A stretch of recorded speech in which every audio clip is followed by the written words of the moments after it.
Bonjour mes chers amis, les fidèles, à ma chaîne de télévision vidéo La Voix de la Vérité. Aujourd'hui je vais me faire un plaisir de vous lire, bien sûr comme option post-révolutionnaire, ou disons, comme une révolution ça dure à peu près une dizaine d'années, si on devait imiter et on devait prendre l'exemple de la Révolution française, mais disons post-insurrection, disons que cette année c'était une année c'était une année de tentative des impérialistes, hein, et des tentatives des contre-révolutionnaires comment dirais-je, d'étouffer le fœtus dans l'œuf. Mais la révolution, elle est bien arrivée et personne n'y peut rien. C'est, comme je l'ai dit, une révolution, c'est la lutte des classes, c'est le renversement d'une classe par une autre. Donc c'est le renversement de la bourgeoisie par les paysans et par les gens du peuple.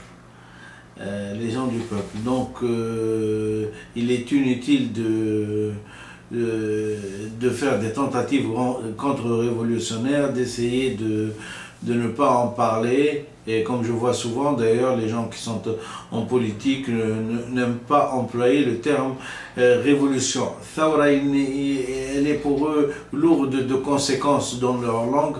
La preuve en est, c'est que c'est pas eux qui l'ont amené, c'est le peuple.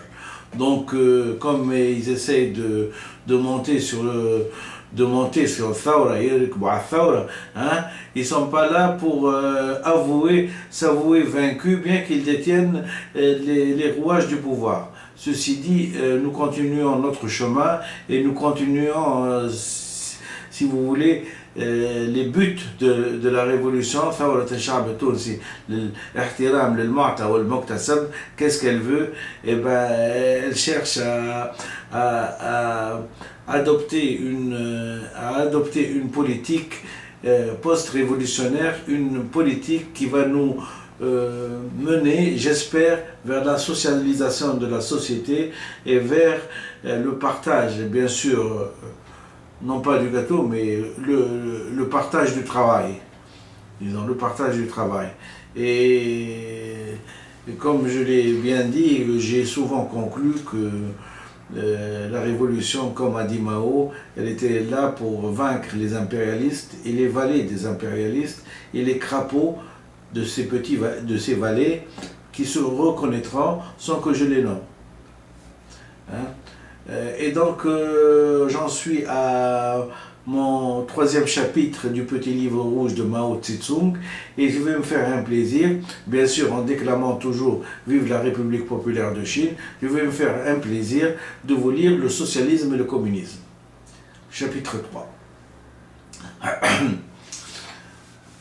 Vive la République populaire de Chine. Chapitre 3. Le socialisme et le communisme. Le communisme est le système complet de l'idéologie prolétarienne, en même temps qu'un nouveau régime social.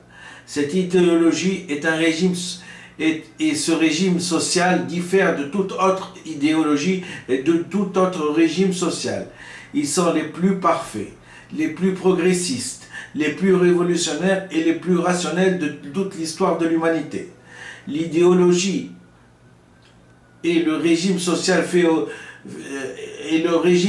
du féodalisme sont entrés au musée de l'histoire. Ceux du capitalisme sont eux aussi entrés au musée dans une partie du monde, en URSS. Partout ailleurs, il ressemble à un moribond qui décline rapidement comme le soleil derrière les collines de l'Ouest. Il sera bientôt bon pour le musée. Je vais ouvrir une parenthèse pour expliquer l'idéologie. L'idéologie, c'est un système politique. C'est le système politique, par exemple, de M. Habib Bourguiba.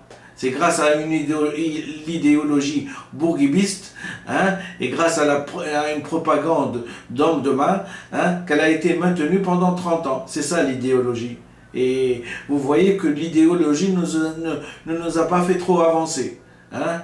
Applaudir et dire du Yahya Bourguiba alors que tout un peuple est bloqué, je dis bien bloqué, et bloqué par le sens de l'écriture.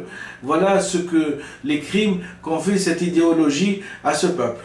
Donc l'idéologie, d'après Mao, et d'après les petits livres de Mao, l'idéologie est le régime social du féodalisme. Le féodalisme, c'est-à-dire qu'un type qui pratique le régime social du féodalisme, c'est-à-dire un type qui donne des ordres et où le peuple est inféodé.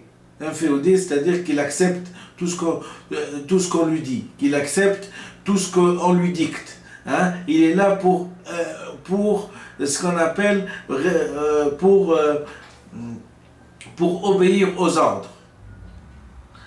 Alors, l'idéologie et le régime social du féodalisme sont entrés au musée de l'histoire. Ceci, bien sûr, pour la Chine. Ceux du capitalisme sont eux aussi entrés au musée dans une partie du monde, en URSS. Partout ailleurs, il ressemble, le capitalisme, à un moribond qui décline rapidement comme le soleil derrière les collines de l'Ouest. Parce que, comme il s'est levé à l'Est, il ne peut décliner qu'à l'ouest. Il sera bientôt bon pour le musée. Voilà ce qu'a dit M. Mao Tse-tung dans son chapitre 3 du petit livre rouge, rouge de Mao Tse-tung. Alors, vive la République populaire de Chine. Seule l'idéologie et le régime social du communisme se répandent dans le monde entier avec l'impétuosité et l'avalanche et la force de la foudre. Ils feront fleurir leur merveilleux printemps. La démocratie nouvelle, janvier 1940, œuvre choisie de Mao Tse-tung, tome 2. En fin de compte, le régime socialiste se substituera au régime capitaliste. C'est une loi objective, indépendante de la volonté humaine. Quels que soient les efforts des réactionnaires pour freiner la roue de l'histoire dans son mouvement en avant, la révolution éclatera tôt ou tard et sera nécessairement victorieuse. Vive la République populaire de Chine. Intervention à la réunion du Soviet suprême de l'URSS pour la célébration du 40e anniversaire de la grande révolution socialiste d'octobre, 6 novembre 1957. Seule l'idéologie et le régime social du communisme se répandent dans le monde entier avec l'impétuosité de l'avalanche et la force de la foudre. Ils feront fleurir leur merveilleux printemps. La démocratie nouvelle, janvier 1940, œuvre choisie de Mao Tse-tung. En fin de compte, le régime socialiste se substituera au régime capitaliste. C'est une loi objective, indépendante de la volonté humaine.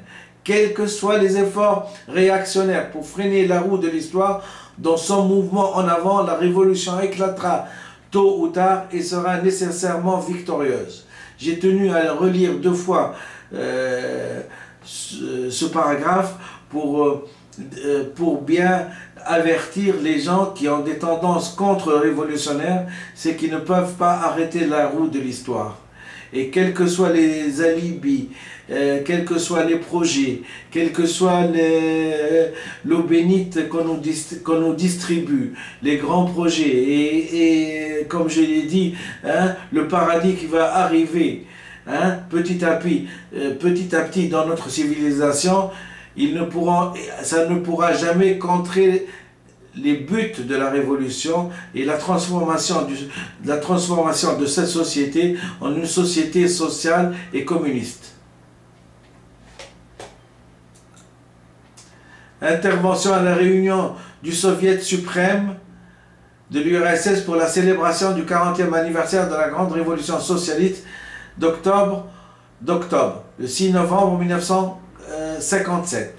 Vive la République populaire de Chine. Nous autres communistes, nous ne dissimulons jamais nos aspirations politiques. Il est certain, indubitable que notre programme pour l'avenir ou le programme maximum a pour but de conduire la Chine au socialisme et au communisme.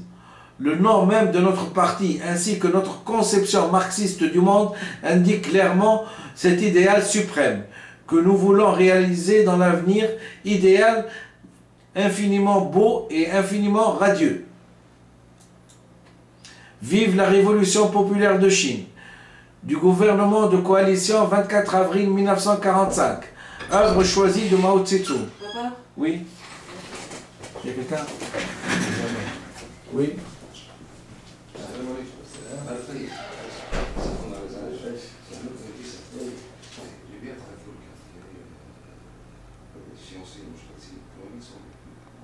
تفكير باش تسوي الموضوع ما ينساش بداخل القسم